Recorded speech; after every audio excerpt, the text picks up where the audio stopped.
They say life's well, you know, and then you die. But we don't accept that. It is time for you to take charge of your finances, time, business success, family, interpersonal relationships, spirituality, and your health. In short, it's time for you to take your life back now.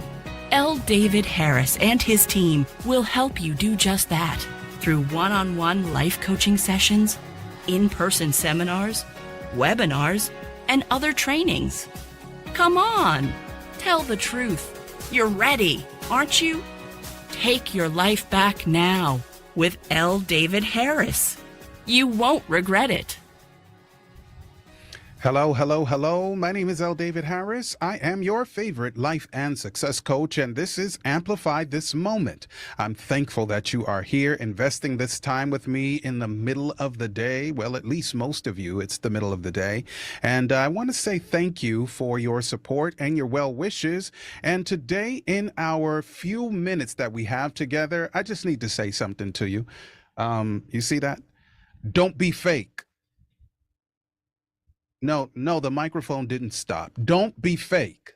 Full stop. That's what we're talking about today.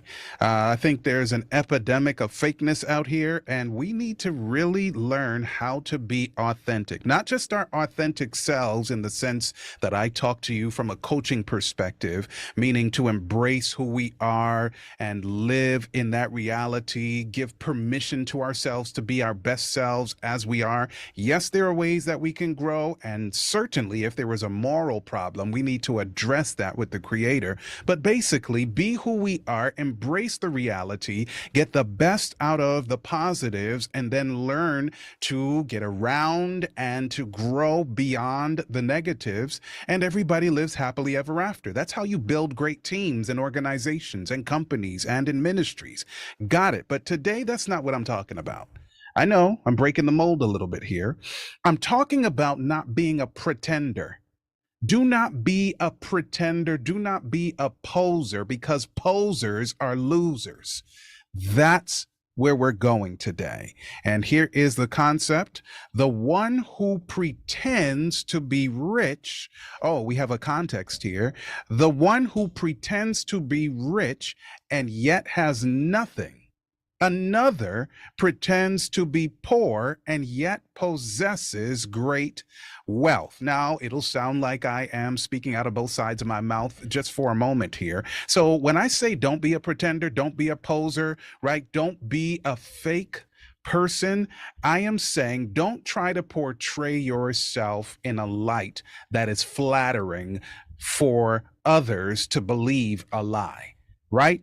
So here is an example. Like in my era, because I'm pushing a half a century here, I know that sounds ominous, but in my era, it was called keeping up with the Joneses, keeping up with the Joneses. So you drive, I'll just pick a luxury car. No, you know what? I'm not going to pick one. You know what the luxury vehicles are. You have a luxury vehicle, but you live in a hut.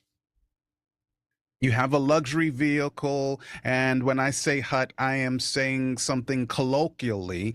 You have a luxury vehicle that's 40, 50, 60, 70,000 US dollars or more, but live somewhere where it's barely worth living in. And when people see you on the road, they're like, oh my word, look at how well this person is doing. Wonderful clothing, and you're in debt. You get where I'm coming from? So it is not worth it to show to the world or to the public or, oh, let me bring it to modern times now, social media, taking those selfies and reels and other video clips and so forth and making these posts about billionaires and zillionaires and that's not who I am. And really, I'm still living paycheck to paycheck. And listen, I'm not saying it's not a challenge living paycheck to paycheck, but it's not a moral problem. It's not an ethical problem unless I am portraying that there is something bigger, something more. You see? So living with or keeping up with the Joneses or posting in social media so people will believe that I am something I am not is being disingenuous, it's being fake, it's being a poser, and worse, if I'm in business, then people are getting the wrong perspective and unfortunately attaching their cart to mine, thinking that I'll be able to take them somewhere that I haven't even been myself. I wish I had the time. Some of the wealthiest people, though, on the flip side, and I know that you could point to a bunch of different scenarios where this is inaccurate, but I want you to get the point here. Some of the wealthiest people on earth are living the simplest lifestyles.